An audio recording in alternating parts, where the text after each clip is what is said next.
नए संकल्प लें फिर से, नए नारे गढ़ें फिर से। उठो संग्रामियों जागो, उठो संग्रामियों जागो। नई शुरुआत करने का समय फिर आ रहा है, कि जीवन को चटक गुलजार करने का समय फिर आ रहा है। चलो अब एक नए अभियान के पदचाप गूंजे, चलो अब एक नए अभियान के पदचाप गूंजे। मौत की सुनसान सूनी वादियों में फिर कि नूतन सर्जना के राग भर दें। शोक गीतों भरी इन घाटियों में फिर दरकती हिमशिलाएं, दरकती हिमशिलाएं। सर्दियों के बाद हरदम ही वसंत आता रहा है।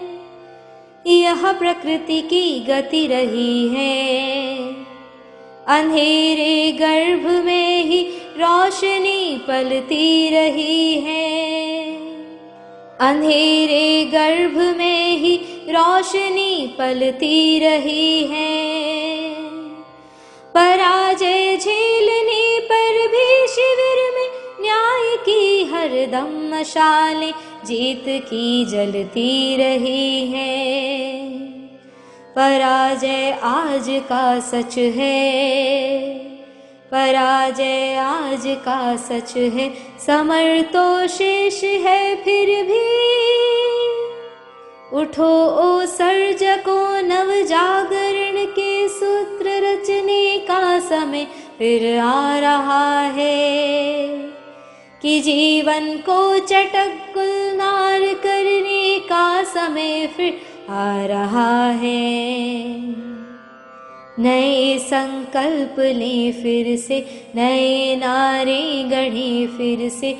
उठो संग्रामियों जागो, उठो संग्रामियों जागो। नई शुरुआत करने का समय फिर आ रहा है, कि जीवन को चटक गुलजार करने का समय फिर आ रहा है, फिर आ रहा है, फिर आ रहा है।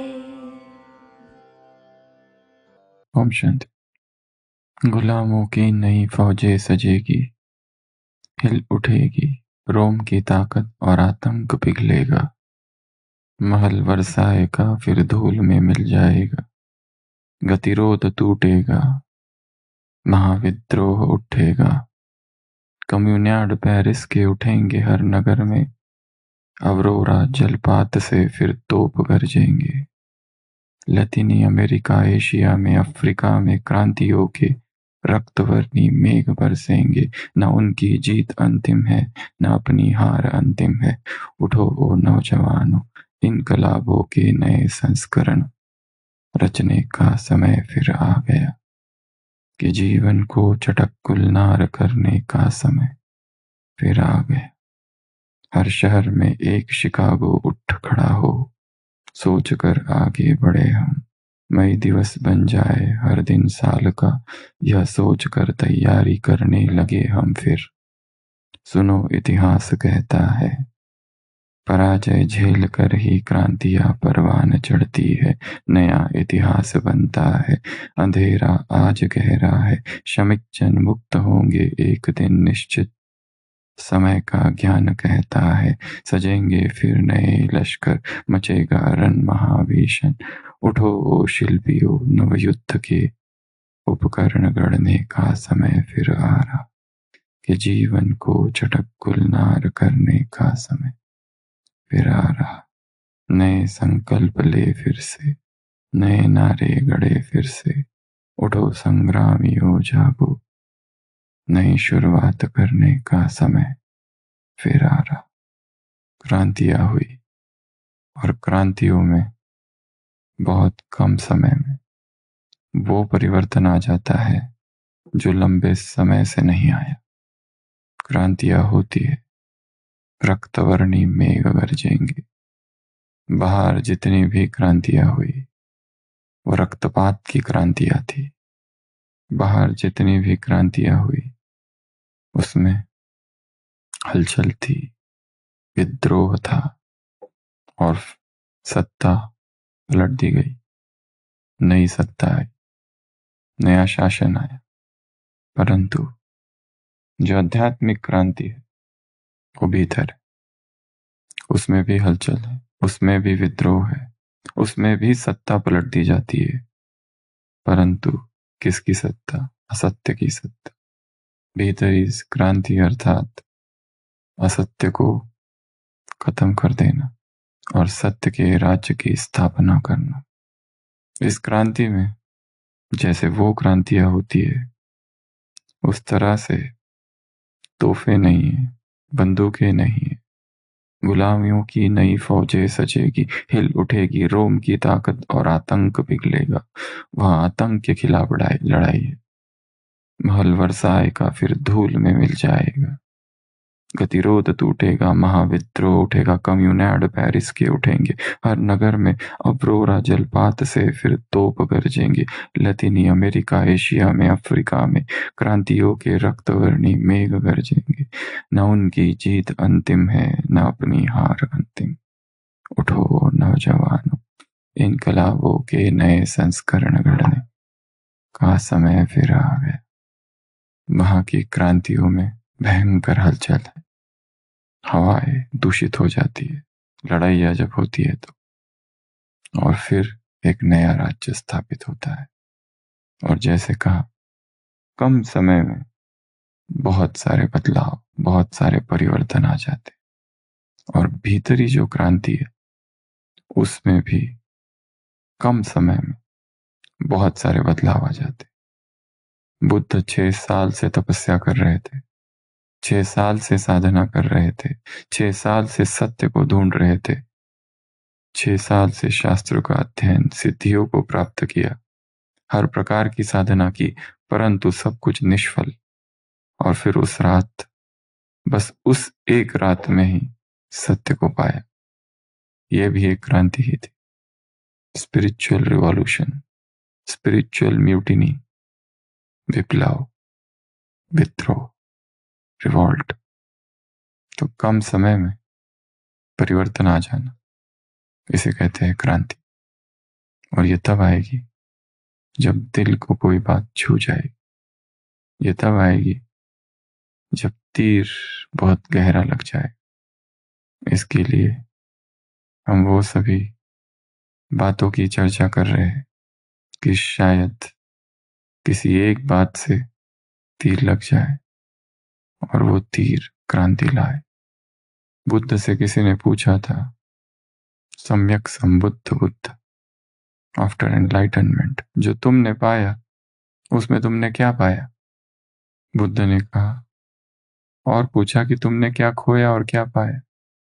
बुद्ध ने कहा, मैंने बहुत कुछ खोया पर पाया कुछ भी नहीं। खोया बहुत, जो असत्य था उसको खोया, जो भ्रांतियां थी उसको खोई, जो अनित्य था उसको खोया, और पाया कुछ भी नहीं, क्योंकि जो पाया वो पहले ही था, वो कहीं से लाया नहीं, वो तो था ही, नित्य तो था ही, अनित्य को खोया। खोया बहुत पर पाया कुछ नहीं, क्योंकि जिसको पाया वो वहीं पर था। क्रांति अर्थात वो सब कुछ खो देना जो सत्य नहीं है, और क्रांति अर्थात वो पा लेना जो पहले ही है और जो सत्य है, जो नित्य है, जो चेतन है। और जब तक वो पा नहीं लेते, रुकना नहीं। ये कथा कब तक चलती रहेगी? आज सुबह की साकार मुरली प्रश्न, ये कथा कब तक चलती रहेगी? अमरनाथ सुना रहा है पार्वतियों को, कब तक चलेगी ये कथा? जब तक तुम संपन्न नहीं बन जाओ, फरिश्ते नहीं बन जाते, तब तक क्रांति होती ही रहे, तब तक रुकना नहीं है, जब तक एंजल न बन जाओ। ये है क्रांति। स्पिरिचुअल रिवॉल्यूशन, हलचल की अवस्था है। रिवॉल्यूशन हलचल की अवस्था होती, वहां पर बाह्य हलचल है, यहां पर एक डिवाइन हलचल, डिवाइन डिस्कंटेंट, एक दैवीय असंतोष निरंतर घेरे हुए रहे। किस बात का असंतोष? कि पाया नहीं है, पहुंचे नहीं है, समझा नहीं है, देखा नहीं है। जब तक देख ना ले, तब तक समझ ना ले, जब तक पा ना लो, तब तक रुकेंगे नहीं। निरंतर सजग, सतत जागृत, देखते रहना। आज का है बाप तुमको इन खिड़कियों द्वारा देखते, उसको देखना है। हर दिन क्रांति का दिन हो, हर दिन परिवर्तन का दिन हो। हम वो ना रहे जो कल थे। नए सत्य, नए अनुभव, नई प्रतीति, नए रियलाइजेशन, नए चेंज होता ही रहे। हर दिन अनुभवों का एक पुंज है, हर दिन अनुभवों की एक किताब है। एक दिन में कितने अध्याय होते हैं अनुभव के? Every day is a book of experiences. Every day is a book containing chapter of experiences. एक एक दिन एक किताब है और इस किताब में अध्याय होते हैं। कौन से? अनुभव के। एक एक चैप्टर से एक एक चीज सीखनी है। हर दिन कई सारी कहानियां होती है, एक एक कहानी से एक एक चीज सीखनी है। हो सकता है कोई ज्ञान में इतना होशियार नहीं है। दो व्यक्ति है, एक वो जो ज्ञान में बहुत होशियार है पर दुखी रहता है, एक वो जो बिल्कुल भी होशियार नहीं है पर हमेशा खुश रहता है। इसे क्या कहेंगे? पॉइंट्स पूछो तो सारी पॉइंट्स याद है। एक वो पर फिर भी दुखी है, एक वो जिसे कुछ याद नहीं है पर स्वभाव क्या है? खुश रहने का, नेचुरल नेचर। क्योंकि जो ज्यादा जानते हैं वो दुखी क्यों है? खुश व्यक्ति को देखकर कि कुछ न जानते हुए भी खुश है, और हम सब कुछ जानते हुए भी ना खुश। ज्ञान अगर प्रैक्टिकल नहीं है तो ज्ञान नहीं। सिंपल। एक है जिसको ना बोलना आता है, ना कहीं दिखाई देता है या देती है, परंतु खुश है। और दूसरे जो सब जगह छाए है पर फिर भी दुखी है। तो पिछले 2 दिन से हम कुछ बातें देख रहे हैं दादी के विषय में। पहले दिन 17 बातें देखी, दूसरे दिन कल 20, आज कुछ बातें देखी। सबसे पहला, दादी हमेशा कहती थी कि जो भी यज्ञ में धन आता है, पैसे आते, वो हर व्यक्ति अपनी भावना से देता, और वो जो जिस भावना से दे, यदि हम उसका वैसा प्रयोग न करें तो उसकी भावना को ठेस पहुंचेगी। जैसे अगर कोई भोग के लिए पैसा देता है तो वो पैसा भोग में ही जाए। अगर कोई हॉस्पिटल के लिए पैसा देता है तो वो पैसा हॉस्पिटल में ही जाए, फिर और दूसरी जगह कहीं नहीं लगे, क्योंकि उस आत्मा ने वो पैसा उस चीज के लिए दिया है। सेवा केंद्र पर धन दिया किस लिए? मधुबन के लिए, तो वो मधुबन ही जाए। सेवा केंद्र पर पैसा दिया है सेवा केंद्र के लिए, तो सेवा केंद्र में ही लगे, क्योंकि इसके साथ देने वाले की भावना जुड़ी होती है, और यदि हमने वैसा न किया तो उसकी भावनाएं आहत हो। ये दादी का नियम था। तो ये हैबिट नंबर 1 आज की। अगला, दादी को एक बहुत बड़ा नशा था। कौन सा? कुछ तो बनाने का, कि वो मैंने बनाया। बहुत ही बड़ा नशा था। कौन सा नशा? कौन सा नशा? कि वो मैंने बनाया और मैं गारंटी करती हूं कि मैंने ही बनाया है। कौन सा नशा? हाँ? जैसे ब्रह्मा ने सोमनाथ बनाया, वैसे मैंने दिलवाड़ा बनाया। दादी को कौन सा नशा था? ये जो दिलवाड़ा मंदिर खड़ा है वो किसने बनाया है? किसी जन्म में मेरे द्वारा ही बना गया है। और ये नशा ही नहीं, मैं इसकी गारंटी करती हूँ। जैसे ब्रह्मा ने सोमनाथ का मंदिर बनाया, वैसे मैंने दिलवाड़ा बनाया, क्योंकि उसका दिल मैंने जीता है, इसलिए। और कोई बना ही नहीं सकता।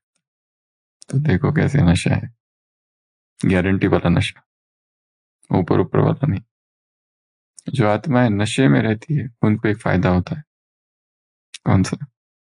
जो नीचे हलचल चालू होती है उनका उसको उसके ऊपर कोई फर्क नहीं पड़ता है।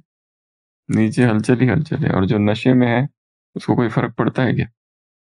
पूरा पी के है, नशे में धुत, सड़क पर चल रहा है, उसको क्या पता है कर्फ्यू लगा है, लॉकडाउन है, उसको कोई मतलब कौन आ रहा है कौन जा रहा है, कुछ लेना देना नहीं होता। वो है जिस्मानी नशा, ये है रूहानी नशा। मैंने भगवान का दिल जीता, इसलिए दिलवाड़ा मैंने बनाया है और ये मेरी गारंटी है। फिर दादी का और एक नशा था। दादी कहती थी कि मुझ में 5 आत्माएं हैं, 5 लोगों का एकत्र निवास मुझ में होते रहता है। कौन कौन? सबसे पहला दादी चंद्रमणि, शेरनी मुझ में है। दूसरा मम्मा जगत माता मुझ में है। तीसरा गोपिका दीदी, जो गोपी है उसकी, मुझ में। चौथा भाऊ, विश्व किशोर भाऊ, जितना ओबीडियंस विश्व किशोर भाऊ में था उतना किसी में नहीं था। जहां बाबा ने कह दिया बस जाओ, हो गए, एब्सोल्यूट ओबीडियंस। और पांचवा the angel of light, the jewel of light, Prakash Mani. दादी कहती थी कि ये जो 5 है, इन पांचों का अस्तित्व मुझ में है, या फील करती हूं कि मैं ये पांचों मुझ में चलते हैं। एक तरफ शेरनी, दूसरी तरफ गोपी, तीसरी तरफ विश्व की मां हूं, जगदम्बा, मैं ही हूं। और एक तरफ उसका बच्चा हूं, आज्ञाकारी। और पांचवा कौन हूं? प्रकाश मणि। कौन सा मणि हूं? प्रकाश का, सूर्य की, सूर्य का प्रकाश और साइंस का प्रकाश और साइलेंस की सकाश। साइंस का क्या है? प्रकाश। और साइलेंस का क्या है?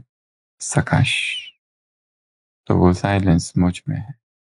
तो दादी को यह भी नशा था कि मुझ में ये 5 एक साथ है। अगला, दादी को बाबा के 4 पोस्चर, 4 पोजेस, 4 मुद्राएं निरंतर आंखों के सामने रहते थे। बाबा की 4 मुद्राएं, 4 पोजेस। कौन कौन से पोजेस?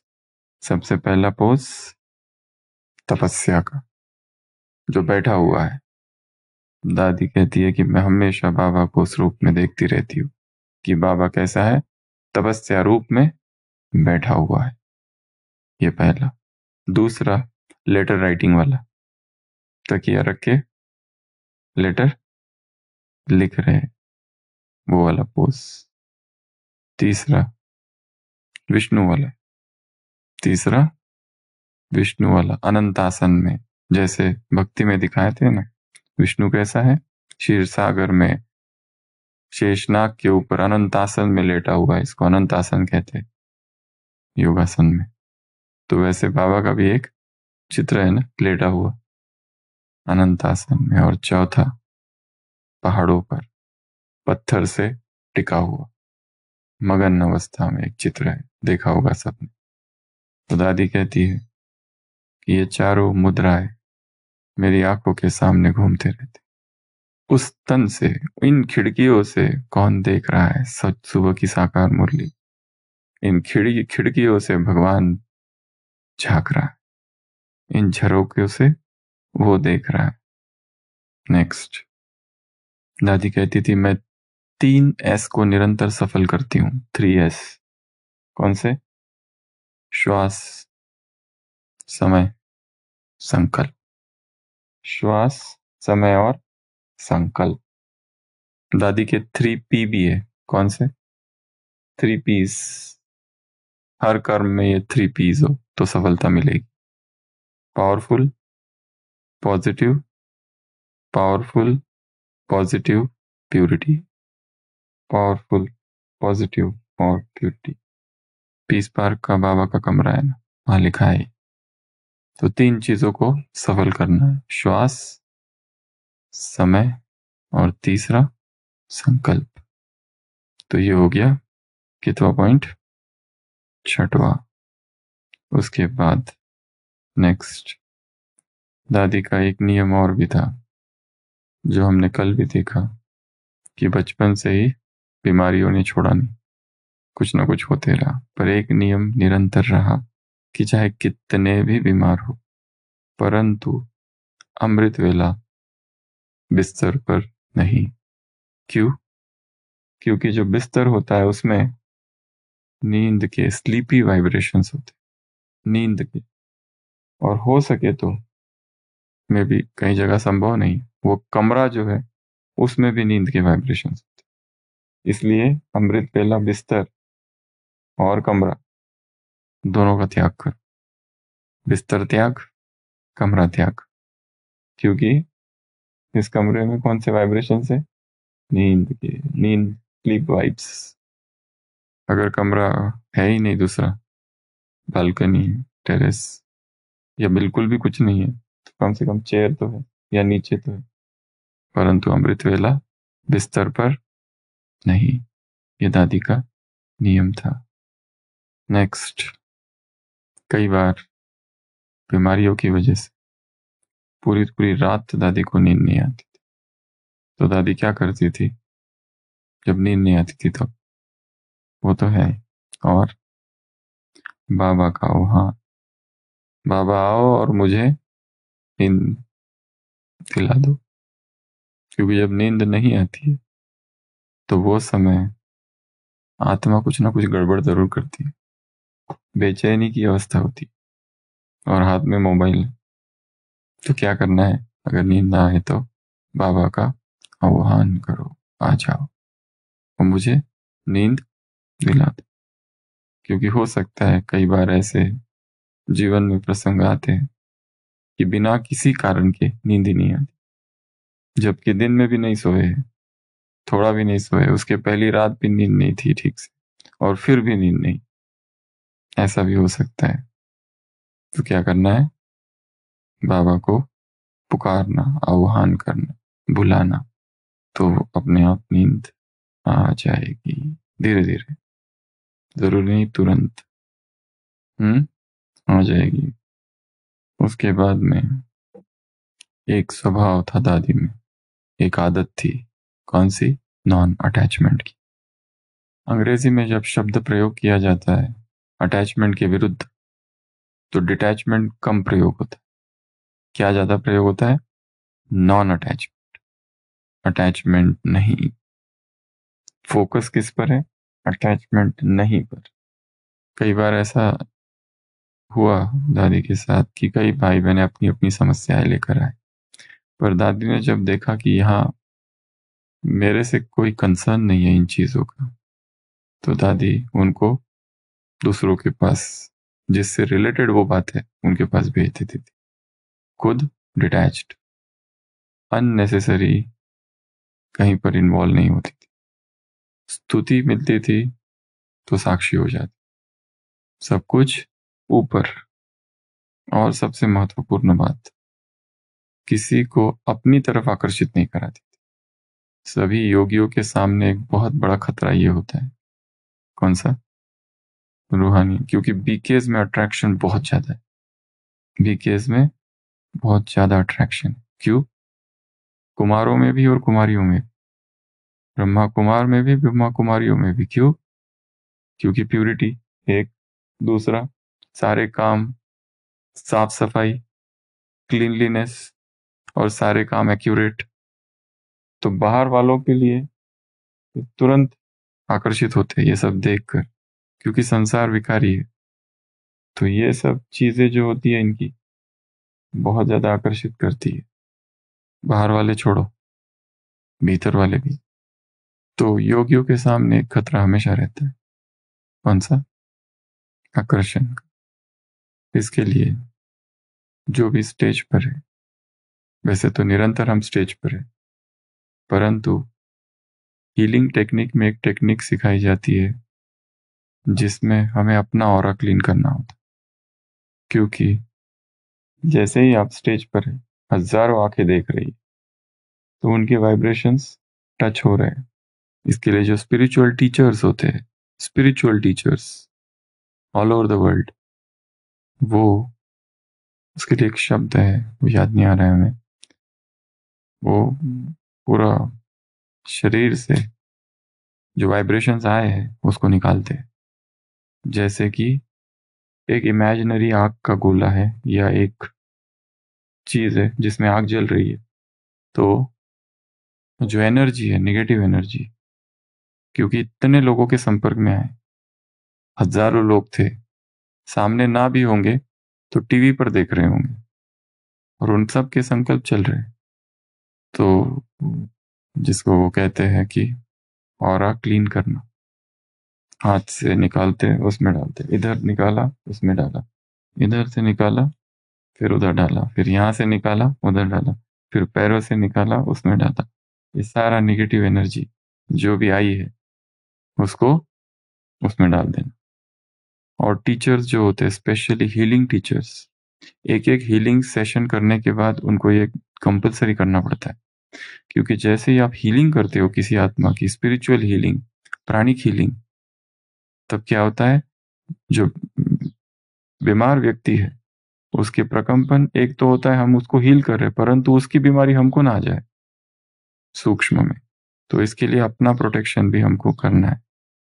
और एक चीज, एक ऑरा क्रिएट करना है अपने इर्द गिर्द, इनविजिबल वॉल, एक पावरफुल ऑरा। तो दादी कभी भी किसी को अपने में फंसने नहीं देती थी। अगला, अभी इतिहास की तरफ चलते हैं जहां हमने छोड़ा था, 1950s। कल हमने देखा था कि यज्ञ कहाँ आ गया, माउंट। तो दादी बीमार रहती थी, कुछ ना कुछ होते रहता था, कभी अस्थमा, सांस लेने में दिक्कत। तो एक भाई थे जिनको गॉड फादर ऐसे कहते हैं, तो दादी के ऐसे एक गॉड फादर थे। गॉड फादर अर्थात एक ऐसा व्यक्ति जो दादी को अपने गोद लिया था, जिस उनका नाम था जीवातराम दादा। जीवातराम दादा जब सिंध, हैदराबाद और कराची में थे, तो दादी को उन्होंने जैसे गोद लिया था, अपनी गोद की बेटी मानते थे। और वो एक दिन दादी से मिलने यहाँ है माउंट में। कितने साल के बाद? 15 साल के बाद है। तब तक कोई संपर्क नहीं रहा, क्योंकि दादी तो आ गई ओम मंडली में और वो पहले थे। तो यहाँ पर मिलने आए। जब उनको पता चला कि यज्ञ यहाँ आ गया है, तो दादी उनसे मिली। और उसके पहले दादी ने बाबा से एक बात कही थी कि बाबा, मैं बीमार रहती हूँ, मेरे से कोई सेवा नहीं होती है, क्या करूं? और उसी समय ये जीवात्रम दादा वहां आ गए। तो दादी ने फिर सोचा अब कुछ तो करूं सेवा, तो उनको ज्ञान देना चालू किया, उनको ज्ञान समझाना चालू किया दादी ने। और वो बहुत खुश भी हुआ ज्ञान सुनकर। और फिर दूसरा दिन जब पानी चल रही थी और दादी बैठी थी, और दादी ने एकदम बाबा के मस्तक पर जैसे लाइट देखा और लाइट का गोला देखा, और दादी एकदम नाचने लगी। वो साक्षात्कार तो नहीं था, परंतु साक्षात्कार जैसा ही था। दादी जैसे बाबा के हाथ पकड़कर नाचने लगी, और वो जो जीवात्राम दादा थे, दादी के बाप की उम्र के, वो देखने लगे और फिर कहने लगे, अहो प्रभु अहो, जैसे उसको भी जैसे अनुभव होने लगा। और जब वो जाने लगे, तो उसने फिर दादी को 13 रुपए दिए सेवा के लिए। और यहाँ से फिर वो नीचे चले गए।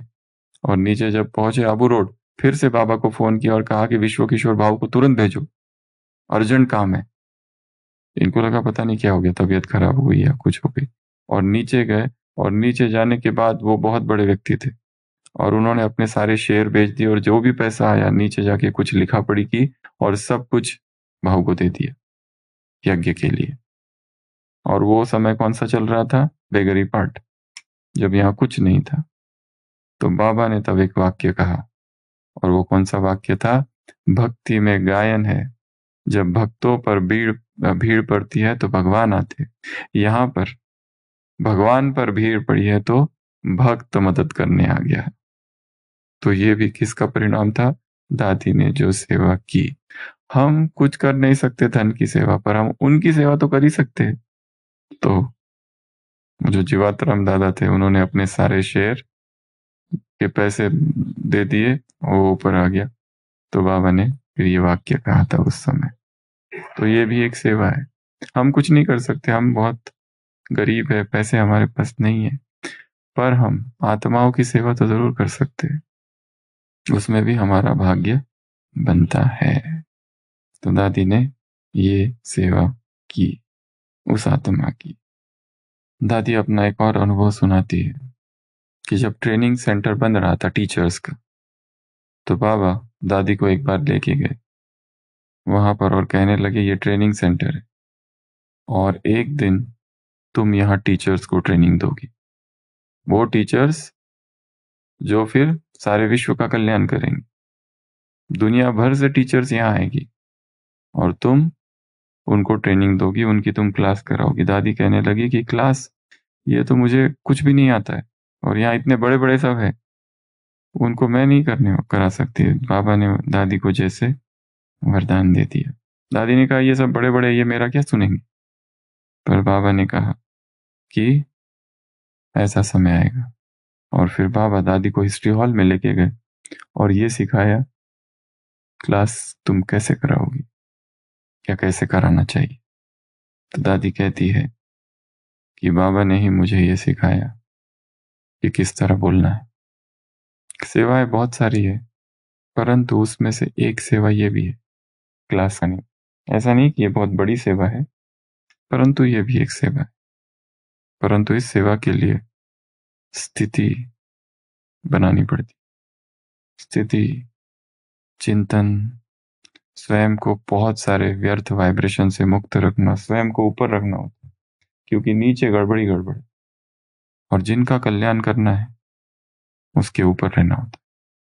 जो टीचर होता है चाहे 40 साल से पढ़ा रहा है, फिर भी जब उसको केमिस्ट्री की क्लास करानी है तो क्या सुना होगा कि कल मेरी केमिस्ट्री की क्लास करानी है, मैं प्रिपरेशन कर रहा हूं। कौन सा टीचर कहता है ऐसा? प्रोफेसर्स भी तैयारी करते, उनको कल फिजिक्स पर बोलना है, ऐसे ही सीधे जाके बोलना नहीं चालू करते, वो प्रिपेयर करते हैं। मैथमेटिक्स के प्रोफेसर्स है, वो भी प्रिपरेशन करते हैं। तो ये प्रिपरेशन उस क्लास से अधिक महत्वपूर्ण है, और वास्तव में क्लास का महत्व नहीं है, क्लास का फायदा तो दूसरों को हो रहा है। इनको फायदा क्या हो रहा है? उनकी जो की हुई प्रिपरेशन है उसका। और कई बार ऐसा भी होता है कि क्लास है और फिर टाइम पर कैंसिल हो गई या पोस्टपोन हो गई या कुछ हो गया, तो ये जो चिंतन किया हुआ है ये आगे जाके काम आता है, वेस्ट नहीं होता है। देखो हमने इतनी तैयारी की और टाइम पे हुआ ही नहीं। जैसे बच्चे होते हैं ना, डांस की तैयारी करते हैं और डांस होता ही नहीं, दुखी हो जाते हैं फिर। पर ये ज्ञान है, बीज अविनाशी है, तुमने जो चिंतन किया है वो वेस्ट वो नहीं जाएगा। इसके लिए रोज एक टॉपिक मुरली से निकालना है और उस पर चिंतन करना है, किसी और के लिए नहीं। ऐसा जरूरी नहीं है कि किसी के सामने बोलना है। इमेजिनरी ऑडियंस क्रिएट करो अपने सामने, एक काल्पनिक, और प्रैक्टिस करो। कोई भी एक टॉपिक ले लो कहीं से भी, पूरी मुरली से। जैसे आज की मुरली से तपस्या, तपस्या अर्थात एकाग्रता, तपस्या अर्थात एक रस, तपस्या अर्थात इकोनॉमी, तपस्या अर्थात एक के एक नॉमी, तपस्या अर्थात एकांत प्रिय। अभी अभी जो मुरली जी थी उसी से निकाला हुआ वरदान, लास्ट संडे के लास्ट संडे।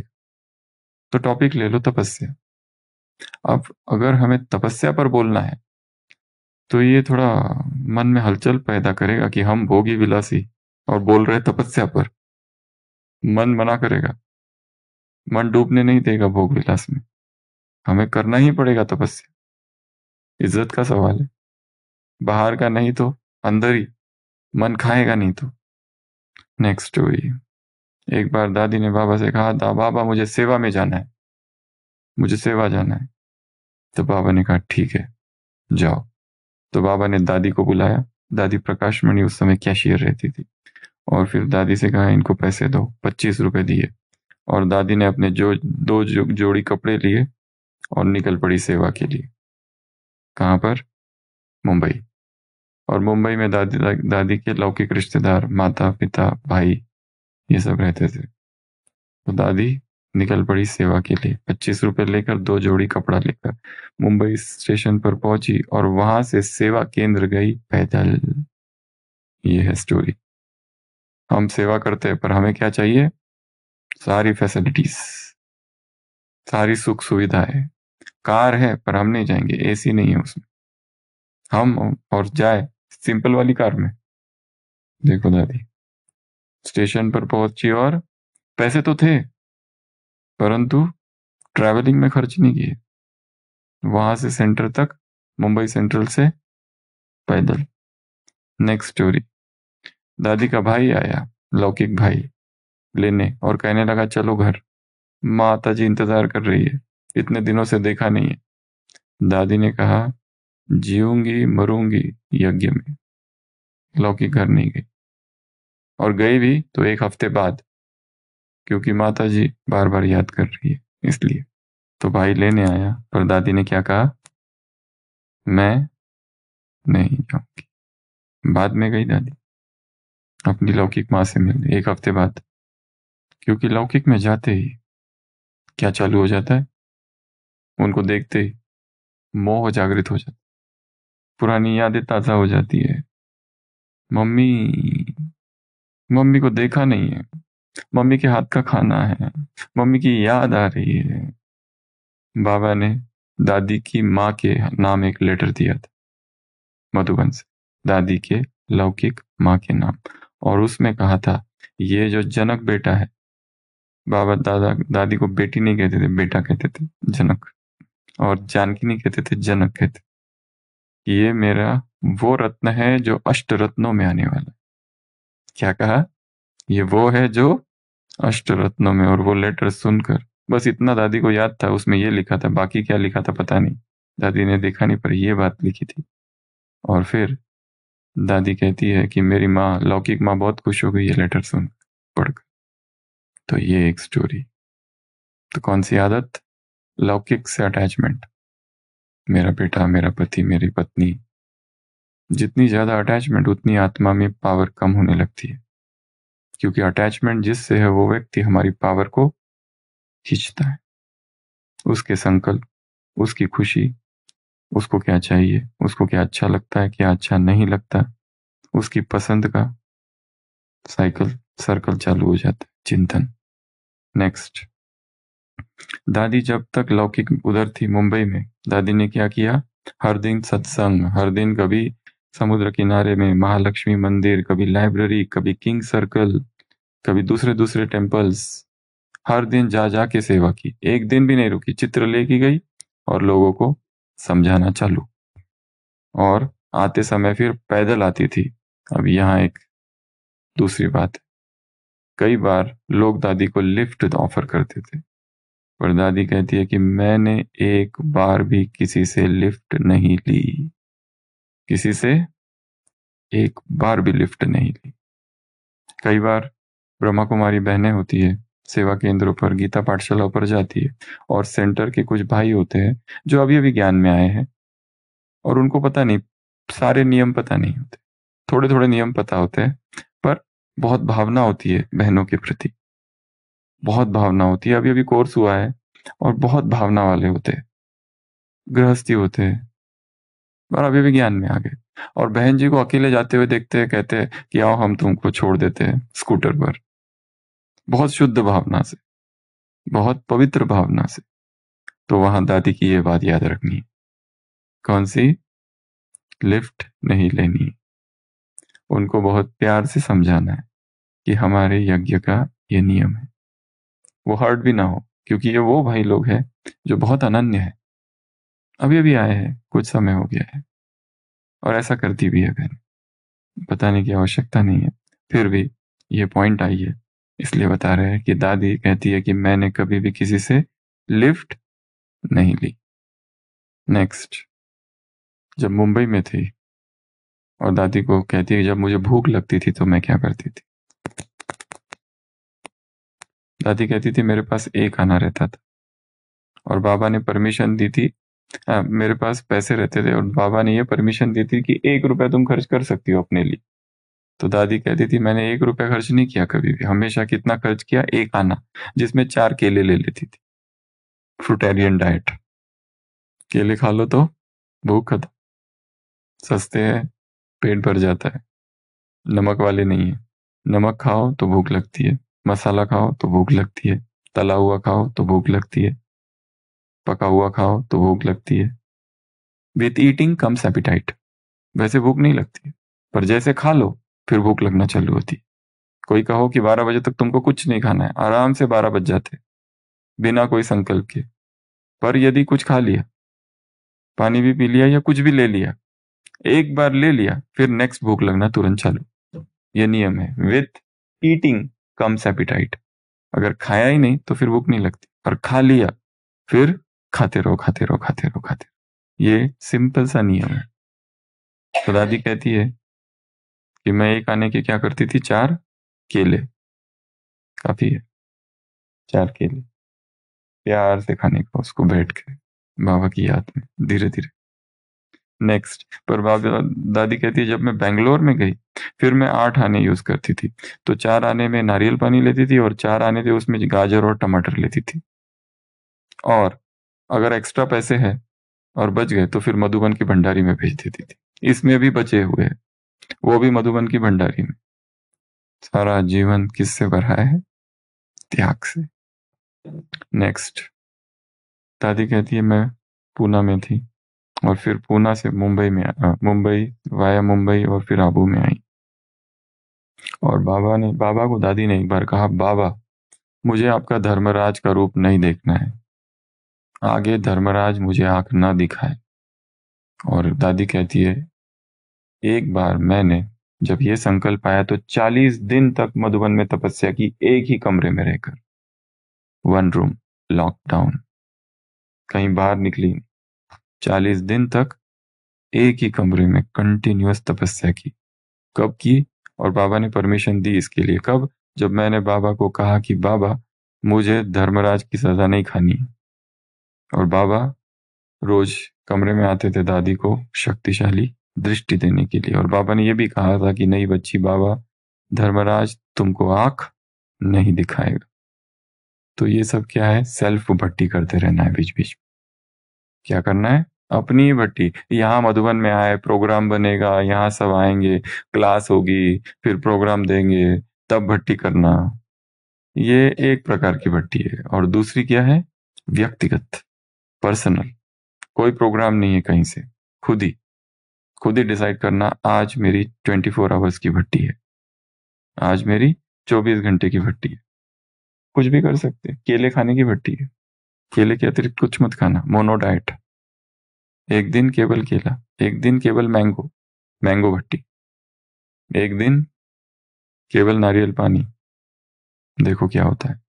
ये दृढ़ तपस्या, संडे की मुरली, तपस्या अर्थात संकल्प, तपस्या अर्थात व्रत, तपस्या अर्थात प्रतिज्ञा, तपस्या अर्थात दृढ़ता, तपस्या अर्थात व्यर्थ से मुक्त, तपस्या अर्थात कल्याणकारी।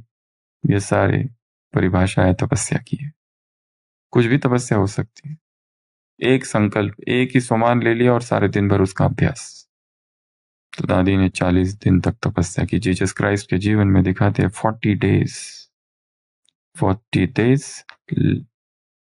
तपस्या। जीवन कार्य चालू करने से पहले 40 दिन, 40 डेज 40 नाइट का उपवास था। कितने टेम्पटेशंस आए उसमें, सबको पार किया, फिर जीवन का कार्य चालू किया। नेक्स्ट, दादी लिखती है कि बाबा ने एक बार मुझे कहा कि मधुबन आ जाओ, पर मेरी तबीयत बहुत खराब थी, मैं पूना में थी। 1968 जून, बाबा ने बुलाया तो सबने कहा नहीं जाओ, परंतु मुझे ऐसा था कि बाबा ने बुलाया मुझे जाना था। तो वाया मुंबई जाना था। पहले मुंबई आई, स्टेशन पर अनिला बहन, रमेश भाई जी की बहन मिले। उन्होंने देखा कि दादी की तबीयत ठीक नहीं, उन्होंने भी कहा कि आप नहीं जाओ, रुक जाओ, पर दादी को था कि मुझे बाबा ने बुलाया है तो मुझे जाना ही है। और मधुबन में आई, दादी मधुबन में थी, यहाँ पर भी बीमार बीमार। इस बार पहली बार 15 दिन तक दादी मधुबन में थी। और दादी ने बाबा को एक शब्द एक दिन पूछा कि मैं बिस्तर पर सोई रहती हूँ, मेरा भाग्य कैसे बनेगा? मैं बिस्तर पर सोई रहती हूँ, बाबा मेरा भाग्य कैसे बनेगा? बाबा ने कहा, बच्ची तुम्हारा भाग्य बाप के हाथ में है, भाग्य विधाता तुम्हारा भाग्य बना रहा है, इसलिए तुम चिंता मत करो। समर्पण। और कई बार ऐसा होगा कि वेट करना पड़ेगा, वेटिंग पीरियड बहुत लंबा। They also win who only wait and watch. पर वो भी जीतते हैं जो केवल इंतजार करते। कई बार ऐसा होगा कि इंतजार करना पड़ेगा, लंबा इंतजार, वेटिंग वेटिंग वेटिंग, कुछ हो ही नहीं रहा है, शांत इंतजार करो। ऊपर से टचिंग आएगी एक दिन अचानक, क्या करूं क्या करूं, ये कुछ करने से ही तो गड़बड़ हुई है, कुछ मत करो अभी, रुको, बस इंतजार करो।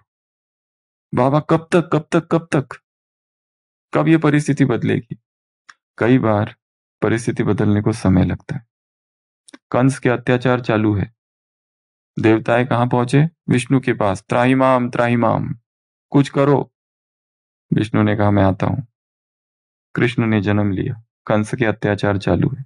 कृष्ण छोटा बालक है, अभी तो जन्म लिया, कंस के अत्याचार चालू है। बड़ा हो रहा है, कंस के अत्याचार चालू है। बड़ा हो गया, कंस के अत्याचार चालू है। तब तक चालू है। उधर भी दिखाया है, भक्ति में इंस्टेंट कुछ नहीं होता है, टाइम लगता है। रावण की अत्याचार चालू है, वो क्या कहता है? विष्णु जी मैं आता हूं। आया, और तुरंत आके थोड़ी ना किया कुछ, आया, शांति से हो रहा है सब कुछ। फिर विश्वामित्र के साथ थोड़े राम जी घूमने गए, पूरी शादी वगैरह हो गई। फिर वनवास भी हुआ, और वनवास में जाते ही सीधा रावण को नहीं मार दिया। 13 साल तो इधर उधर घूमते रहे, खुशहाली में जीवन। खुशहाली मतलब तापस वेश विशेष उदासी, 14 बरस राम वनवासी। तापस वेश है राम का, क्या खा रहा है वनवास में? और रावण से युद्ध करने के लिए 13 वर्ष तैयारी थी। कौन सी तैयारी? नीचे सोने की, कंदमूल फल खाने की, राज्य के सारे सुख त्याग दिए। वो उस तपस्या से राम इतना शक्तिशाली बना। तापस वेश विशेष उदासी, 14 बरस राम वनवासी। तुम वनवाह में हो। तो उसके बाद मारा रावण को, तब तक क्या? पेशेंस, इंतजार। अभी की अभी कर दो बाबा, ऐसे नहीं होता है। भक्ति में भी नहीं होता, इधर भी नहीं होता है। जो कुछ होता है वो कैसे होता है? धीरे धीरे धीरे, ड्रामा की टिक टिक टिक होती रहती है। तो बाबा ने कहा तुम्हारा भाग्य बाप के हाथ में है। नेक्स्ट, कितने हो गए आज के? 18, 17। कल कुछ और बातें देखेंगे, आज एक दो बातें और, जस्ट हिस्ट्री वाइज। 2004 में grand cordon of the first order of Al Istiqlal, ये अवार्ड दादी को मिला by HM his highness King Abdullah II of Jordan for humanitarian service. 2015 Swachh Bharat अभियान, श्री नरेंद्र मोदी जी ने दादी को क्या बनाया? Grand ambassador. 2015 इतिहास। उसके बाद में विशाखापट्टनम में जिटाम यूनिवर्सिटी है, 2017, उसमें दादी को क्या दिया गया? डॉक्टरेट की डिग्री। उसके बाद में 2019 लास्ट ईयर दादी का रिकॉर्ड किया गया कि दादी ने कितना ट्रेवल किया। कितना ट्रेवल किया?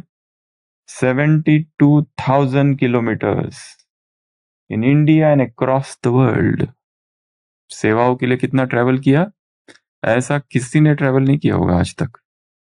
सभी धर्म स्थापकों में सबसे ज्यादा ट्रेवल किसने किया? गुरु नानक देव जी, सबसे ज्यादा ट्रेवल।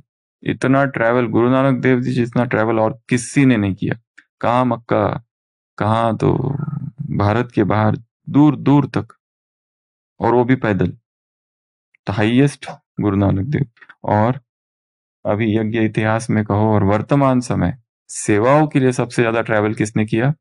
दान की जाति। कितना?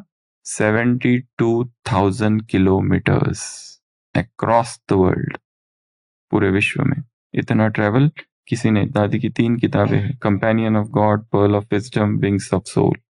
इंग्लिश। उसके बाद में सेंटर्स 130 सेंटर्स देशों से भी ज़्यादा देशों में, और 8,500 सेंटर्स से भी ज़्यादा सेंटर्स। तो ये सब, और जो कल हम कह रहे थे जानकी फाउंडेशन, वो दिसंबर 97 में launch at royal college of physicians in London, patron lord Norrie, first chairman doctor Ray Bhatt. तो ये सब घटनाएं दादी जानकी के जीवन की है। तो कितनी घटनाएं हम देखने वाले हैं ऐसी? 104। आदतें कहो, घटना कहो, किससे कहो। अब तक कितने हो गए? 65 के आसपास। कल हम प्रवेश करेंगे विदेश। थोड़ा पीछे जाएंगे, क्योंकि दादी जानकी की जो एंट्री है 74 में, उसके पहले वहां का माहौल क्या है, क्योंकि वहां दादी से पहले भारत के बहुत सारे लोग जा चुके हैं, इंडियन मिस्टिक्स, और जिन्होंने बहुत कुछ बदलाव किया, और फिर दादी जानकी की एंट्री। तो कल हम थोड़ा वो देखेंगे और फिर इतिहास में आएंगे। तो दादी उन आत्माओं में आती है जिन्होंने भगवान को बहुत गहराई से, नजदीक से जाना है। जो तुझको जितना जानता है वो तुझसा ही बन जाता है। जो तुझको प्रभु पहचानता है वो तेरे ही गुण गाता है। ओम शांति।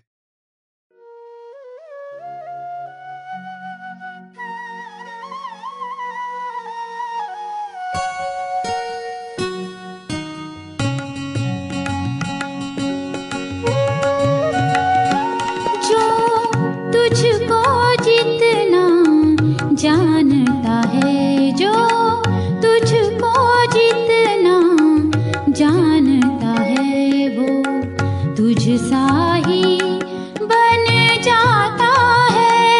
जो तुझको प्रभु पहचानता है, जो तुझको प्रभु पहचानता है वो तेरे ही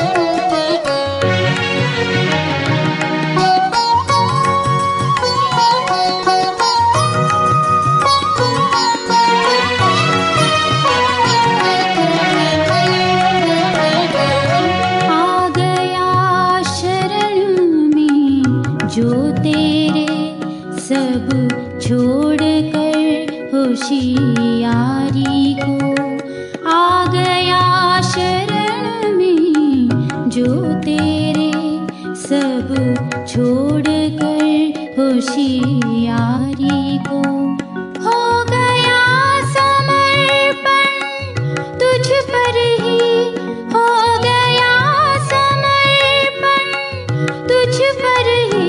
मन से तज दुनियादारी को, जो प्रभु प्रेम धन पाता है, जो प्रभु प्रेम धन पाता है, कुछ पाना ना रह जाता है। जो तुझको जितना जानता है।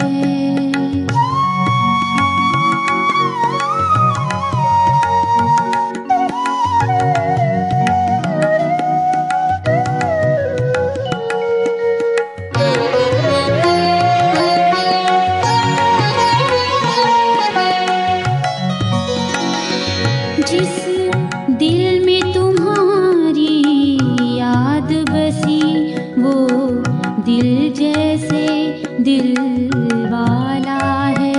जिस दिल में तुम्हारी याद बसी, वो दिल जैसे दिल वाला है।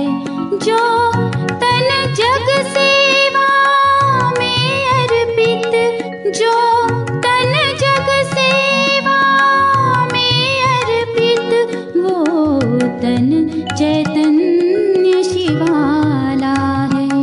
तन मन पावन हो जाता है, तन मन पावन हो जाता है। वो सुख सावन बरसाता है, जो तुझको जितना जानता